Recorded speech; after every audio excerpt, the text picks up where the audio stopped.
비유하여 경사를 설하다. 세존이시여, 저희들이 지금 비유를 들어 이 뜻을 밝히겠나이다. 어떤 사람이 나이 어렸을 적에 아버지를 버리고 집을 나가 다른 지방에 가서 오래 살다 보니 10년, 20년, 50년이 지나갔나이다. 나이가 들어서도 매우 가난하여 이것저것으로 떠돌아다니며 옷과 밥을 구하다가 우연히 본국으로 가게 되었나이다. 그의 아버지는 아들을 잃고 찾아다니다가 만나지 못하고 하는 수 없이 어느 도시에 머물러 살게 되었나이다.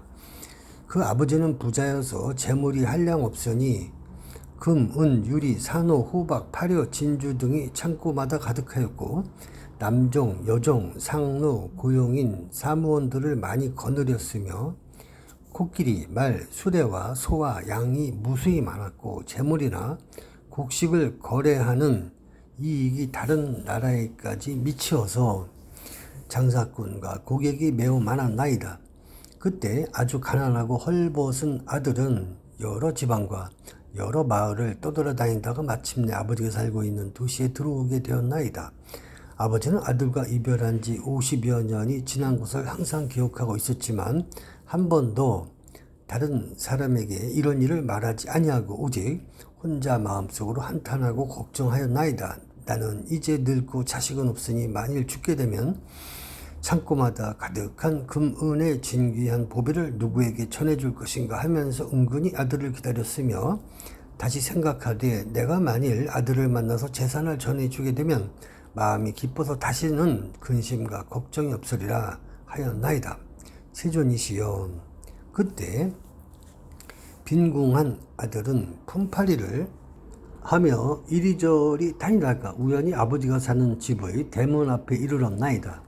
아들이 대문 앞에서 멀리 집안을 살펴보니 보기에도 고귀한 분이 좋은 의자에 걸터 앉았는데 보배 궤로 발을 받쳤고 신분이 높은 바라문과 왕족과 거사들이 모두 공경하며 둘러서서 모셨으며 10,000냥이나 되는 값진 진주 영락으로 몸을 장엄하였고 시종과 하인들이 흰 총채를 들고 좌우에 서서 시중 들고 있었으며 좋은 천으로 지어진 천막으로 위를 덮고 아름다운 깃발을 많이 들이었으며 향수를 땅에 뿌리고 아름다운 꽃을 흩었으며 보물들을 늘어놓고 내어주고 받아들이는 이러한 장엄한 일들이 위엄과 덕이 높아 보였나이다. 빈궁한 아들은 그 아버지가 큰 세력을 가진 줄을 알고는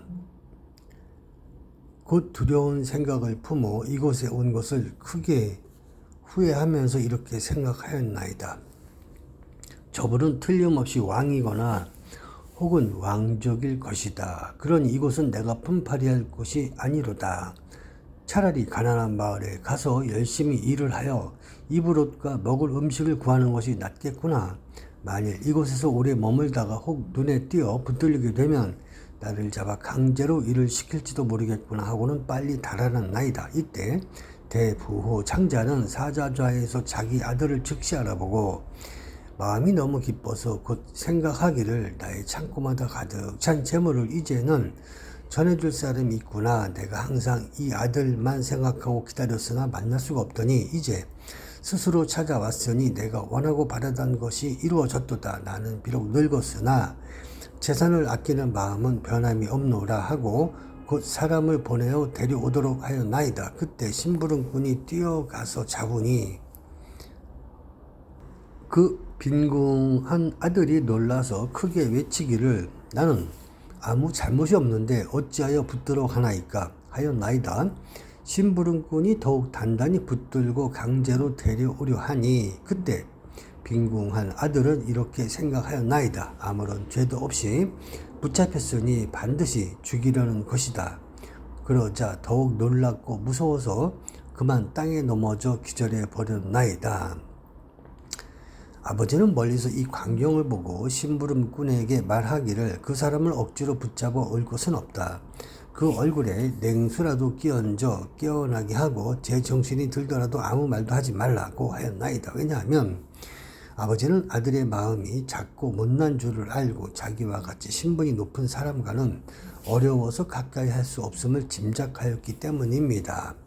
분명히 자기 아들인 줄 알지만은 방편을 써서 다른 사람에게는 자기 아들이란 말을 하지 않고 심부름꾼을 시켜 말하기를 내가 이제 놓아줄 터이니 너의 마음대로 가거라 하였나이다. 빈궁한 아들은 매우 기뻐하며 땅에서 일어나 어느 가난한 마을을 찾아가서 입을 것과 먹을 것을 구하였나이다. 그때 장자는 그 아들을 타일러서 데려오려고 방편을 써서 모양이 초라하고 보잘것없는 두 사람을 은밀히 보내며 이렇게 말하였나이다. 너희들은 거기에 가서 가난한 사람에게 말하기를 저기 좋은 일자리가 있는데 품삯은 다른 데보다 배로 준다고 하여라.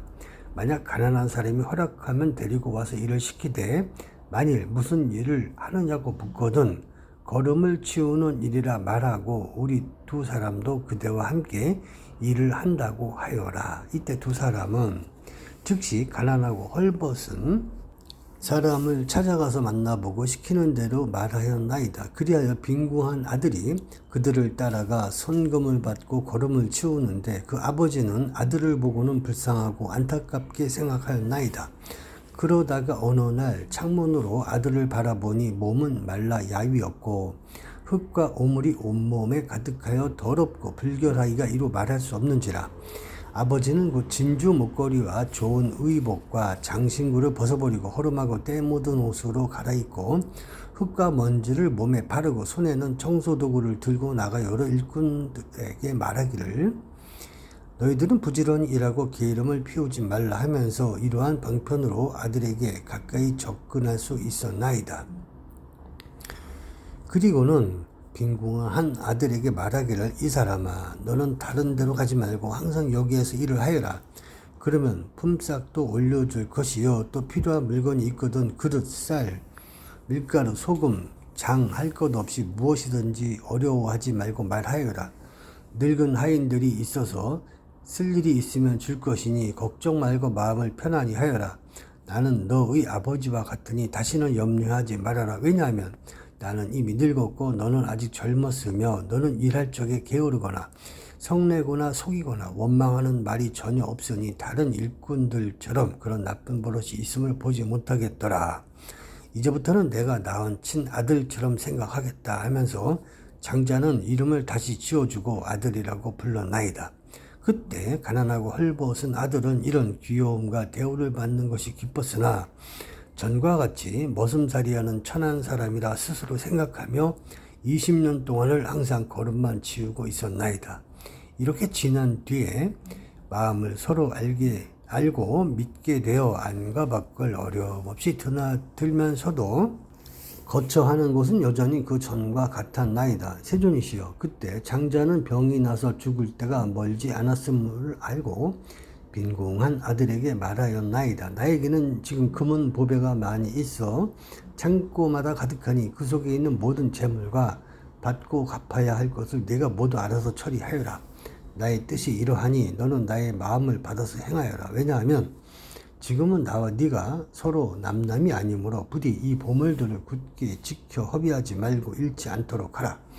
이때 빈궁한 아들은 즉시 명령을 받고 금은 보배의 여러 가지 재산과 창고를 맡았으나 한 가지도 욕심을 내지 않고 거처하는 곳도 예전 그대로이며 천하고 못났다는 마음 또한 아직 버리지 않고 있었나이다. 다시 얼마를 지난 뒤에 아버지는 아들의 마음이 점점 열리고 커져서 큰 뜻을 가지게 되어 지난날에 비천하고 못났던 마음을 스스로 뉘우치고 있음을 알게 되었나이다.